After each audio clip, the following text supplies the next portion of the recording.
இப்போ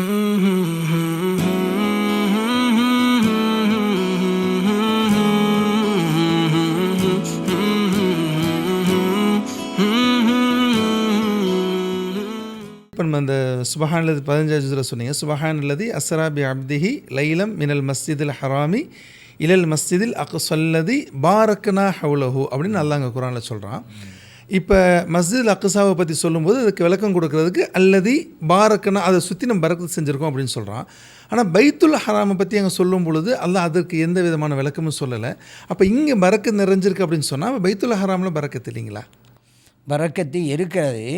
இறைவன் சொன்ன அந்த பரக்கத்து மஸ்ஜிதுல் ஹராம் இல்லை. எந்த நோக்கத்தில் இறைவன் சொன்னானோ அல்லது பாரக்னா ஹவுலஹுன்னு சொல்லு என்று இறைவன் எந்த ஒரு கண்ணோட்டத்தில் சொன்னானோ அது இங்கே இல்லை தான்.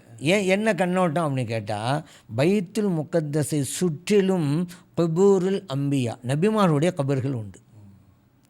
அதனால தான் இறைவன் சொல்கிறான் அதை சுற்றிலும் பறக்க செய்திருக்கிறோம். அப்படின்னு சுற்றி நபிமார்களுடைய கபர்கள், பல நபிமாருடைய கபர்கள் அங்கே தான் இருக்குது. மூசா அலைஹிஸ்ஸலாம் அவர்கள்லாம் வேண்டுவ வச்சாங்கல்ல, இறைவனே என்னை அந்த இடத்துல கொண்டு போய் என்னை உயிரை கைப்பற்று, நான் அங்கே தான் நல்லடக்கம் பண்ணேன்னா மூசா அலைஹிஸ்ஸலாம். இப்படி பல நபிமார்கள். சில பேர் இதுக்கு விளக்கம் கொடுப்பாங்க, அந்த பைத்துல் முகத்தஸை சுற்றிலும் பரக்கத் செஞ்சுருக்கோம்னு சொன்னால் பழங்கள் தருகின்ற மரங்கள் அப்படிம்பாங்க. நான் சொல்கிறது இதை விட பழங்கள் தருகிற நிறையா இருக்குது. 100க்கு 100 இறைவனை மறுக்கக்கூடிய மக்கள் வாழ்கின்ற இடத்திலும் அதிகமான பழங்குள்ள இடங்கள்லாம் உண்டு. இறை மறுப்பாளர்கள், இன்னும் சொல்லுவோம் இணை வைக்கக்கூடியவர்கள், 100க்கு 100 இணை வைக்கக்கூடிய மட்டும் உள்ள பகுதி அருமையான பழங்கள்லாம் இருக்குது. அப்போ அதனால் இறைவன் அவர்களுக்கு பரக்கத் செய்திருக்கிறான் அப்படின்னா சொல்லுவோம். அது எல்லா இடத்துலையும் இருக்குது உலகத்தில்.